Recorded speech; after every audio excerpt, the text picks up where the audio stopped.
انہوں نے مارکیٹ کی ضرورت کو وقت پر سمجھا۔ لیکن لاگت کا کیا؟ 2020 میں خرچے بھی تو بڑے تھے نا؟ بالکل بڑے تھے، لیکن یہاں ایکسپرٹ تجزیہ کیا کہتا ہے؟ اسٹیٹ بینک کی اسکیم نے انہیں کیسے بچایا؟ اصل میں اسٹیٹ بینک آف پاکستان نے اس وقت ایک ری فائنانس اسکیم متعارف کروائی تھی تاکہ کمپنیز اپنے ملازمین کی تنخواہیں لے سکیں اور لوگ بے روزگار نہ ہوں۔ ہائی نون نے سستی اسکیم کا فائدہ اٹھایا، تنخواہوں کا بندوبست وہاں سے کیا اور اپنا کیش فلو بچا لیا۔ نتیجہ یہ نکلا کہ ان کا گراس پروفٹ یعنی جی پی مارجن 47.78% تک پہنچ گیا۔ جی پی مارجن مطلب بنیادی لاگت نکالنے کے بعد بچنے والا منافع۔ بالکل صحیح۔ طوفان سے نکلنے کے بعد کمپنی نے اپنی رفتار کیسے بڑھائی؟ نئے علاقوں میں قدم رکھ کر۔ لیکن یہاں آ کر بات واقعی دلچسپ ہو جاتی ہے۔ وہ کیسے؟ دیکھیں، 2021 اور 2022 میں دنیا بھر میں را میٹیریل مہنگا ہو رہا تھا۔ پاکستان میں روپے کی قیمت تیزی سے گر رہی تھی۔ جب ایسی حالات ہوں تو کمپنی نے اپنا منافع کیسے بڑھایا؟ یہ تو حساب کے بالکل خلاف لگتا ہے۔ بظاہر تو ایسا ہی لگتا ہے، لیکن یہاں ان کی عالمی پہنچ نے ان کا ساتھ دیا۔ 2021 میں انہوں نے 8 نئے پروڈکٹس لانچ کیے اور 2022 میں 6 مزید۔ اچھا۔ اور سب سے بڑی بات، 2022 میں ان کی ایکسپورٹس میں حیران کن 42% اضافہ ہوا۔ انہوں نے افریقہ، عراق اور افغانستان کی مارکیٹس پر توجہ دی۔ یعنی روپے کی گراوٹ کا اثر انہوں نے اپنی ایکسپورٹ آمدنی سے کاؤنٹر کر دیا۔ ایگزیکٹلی۔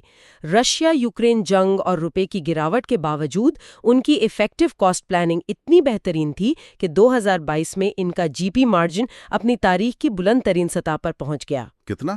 50.77%۔ یہ تو واقعی کسی جادو سے کم نہیں۔ مہنگے ڈالر سے لگنے والے زخم پر انہوں نے ڈالر کی آمدنی سے ہی مرہم رکھ دیا۔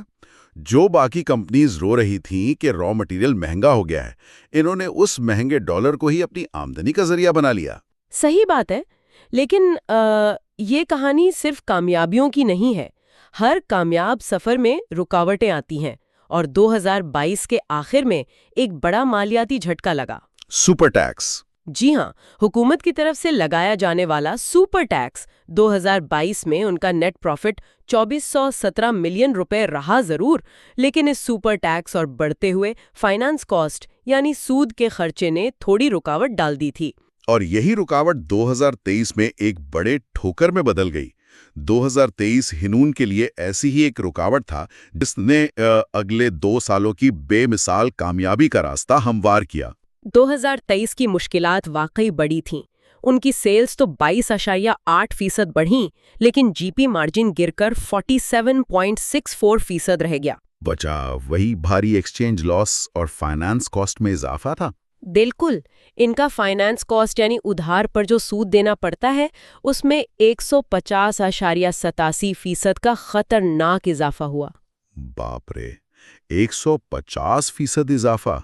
یہ تو کسی بھی بزنس کی کمر توڑنے کے لیے کافی ہے۔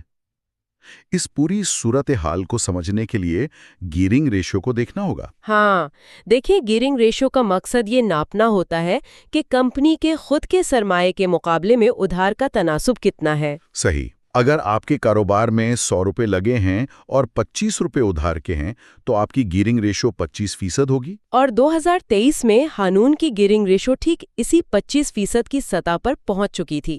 ادھار اور سود کی شرح دونوں آؤٹ آف کنٹرول ہو رہے تھے۔ یہ ڈبل نقصان تھا۔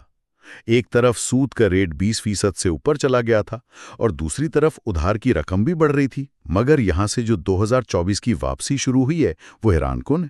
بالکل، 2024 میں ان کی سیلز 23,195 ملین روپے ہو گئی، منافع 35.39% بڑھا، اور 2025 تو عروج کا سال ثابت ہوا۔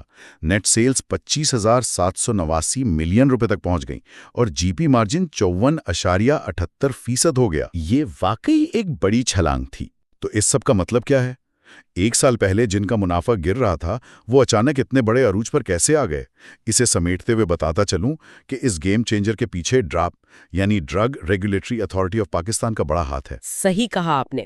حکومت نے فارما سیکٹر میں قوانین میں نرمی کی، جسے ڈی ریگولیشن کہتے ہیں۔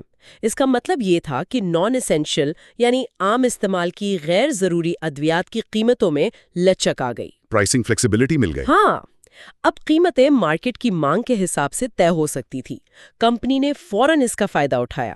لیکن میری ایک الجھن ہے، اگر آمدنی بڑھ بھی گئی تو بینکوں کا ادھار اور 150% بڑھا ہوا فائنانس کاسٹ تو وہی تھا نا؟ ایکسٹرا منافع تو سود ادا کرنے میں چلا جانا چاہیے تھا۔ یہاں آتی ہے کمپنی کی اصل انسائٹ اور مالیاتی سمجھداری۔ انہوں نے ایک اہم فیصلہ کیا۔ انہوں نے قیمتوں میں اضافے سے آنے والے ایکسٹرا کیش کو اپنی جیب میں رکھنے کے بجائے سیدھا اپنے شارٹ ٹرم قرضے اتارنے میں لگا دیا۔ مطلب پوری طرح اتار دیے؟ جی ہاں، انہوں نے شارٹ ٹرم قرضے مکمل زیرو کر دیے، جس کا سیدھا اثر یہ ہوا کہ 2025 میں ان کی فائنانس کاسٹ 69.15% تک گر گئی۔ کمال ہے، جب آپ کو بینک کو سود ہی نہیں دینا تو وہ سارا پیسہ آپ کے خالص منافع یعنی باٹم لائن میں شامل ہو گیا۔ اور اسی وجہ سے ان کا EPS یعنی ارننگ پر شیئر جو پہلے بہت کم تھا، وہ جمپ لگا کر 77.75 تک پہنچ گیا۔ 77.75۔ ادھار کا بوجھ اتارنے اور ریکارڈ منافع کمانے کے بعد اب آگے کیا؟ جب اکاؤنٹ میں پیسہ ہو اور سر پر قرض نہ ہو تو نئی توسیع یا ایکسپینشن کا راستہ کھلتا ہے۔ بالکل، اور اس حوالے سے 2 فروری 2025 کو مارکیٹ میں ایک بڑی خبر آئی۔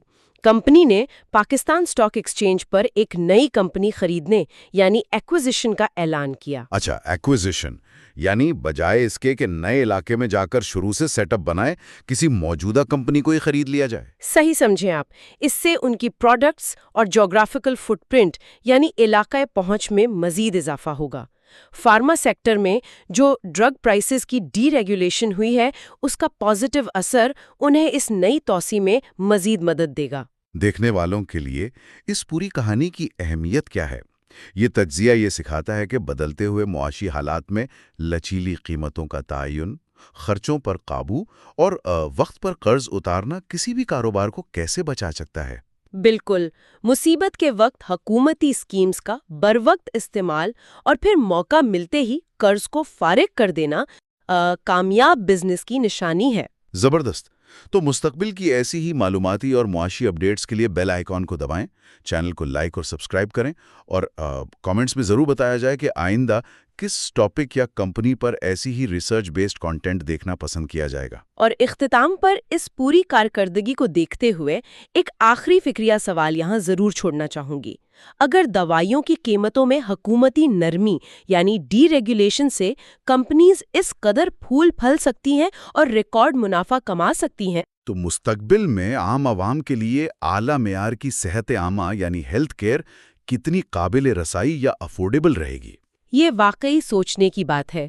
کاروباری منافع اور عوامی ضرورت کے اس توازن پر ضرور غور کیجیے گا۔ ملتے ہیں اگلے گہرے تجزیے میں۔ Like and subscribe.